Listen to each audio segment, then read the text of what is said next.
holidays. It's Thanksgiving here in Canada, so happy Thanksgiving to all my Canadian listeners. We get a long weekend out of it, so that's cool.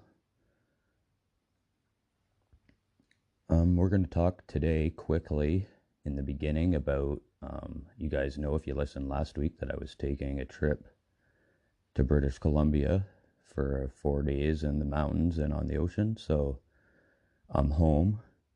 It was a surreal trip, as BC always is. If you haven't been, you should probably head out there. It's never been more affordable to fly, and it's the most wild place I've been. Wild as in just raw nature, beautiful. Everywhere you look is like a painting.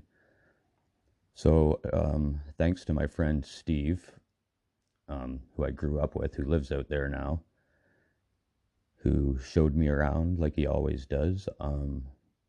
Super lucky he bought a new boat. It's about a 20-foot. It's an ocean-going boat. Anyway, trying to remember the name of it. Oh, a Monterey.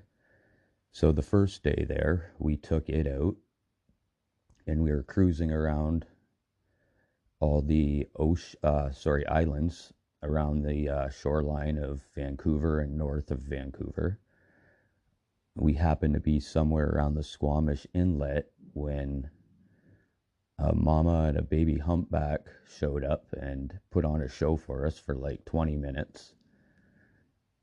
Full breeches, giant tail smacks, spinning around with their giant fin in the air. It's hard not to feel insignificant when you're sitting in a little boat in this little fishbowl part of the ocean surrounded by giant, majestic mountains, and then these whales show up. It was very spiritual, and I've never felt more lucky. I filmed about 3 minutes of the encounter, and then I put my phone down because I just needed to be in the moment. But those videos are on my Instagram page, Eerie Skies Podcast, and my YouTube channel. So if anyone wants to check them out.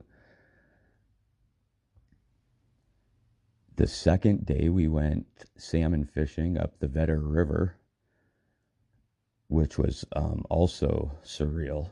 Fishing in the mountains like that, one of my favorite things to do. I happened to get off the boat at one point on the shore. We were probably 14 kilometers from the nearest road. So we're up there, we're way back. And I did happen upon some rather large footprints. Now, I wasn't looking for anything like that. Obviously, my eyes were open, hoping I might see something, but that's not why I was there. But the thing is, these footprints were 14 to 15 inches long and 5 or 6 inches wide. And my friend that I was with doesn't believe in Sasquatch or Bigfoot. And I showed him. And the thing was, is they were 3 to 4 inches down, deep in the ground, the impressions. I weigh about 160 pounds, and my friend is a big guy. He's over 200.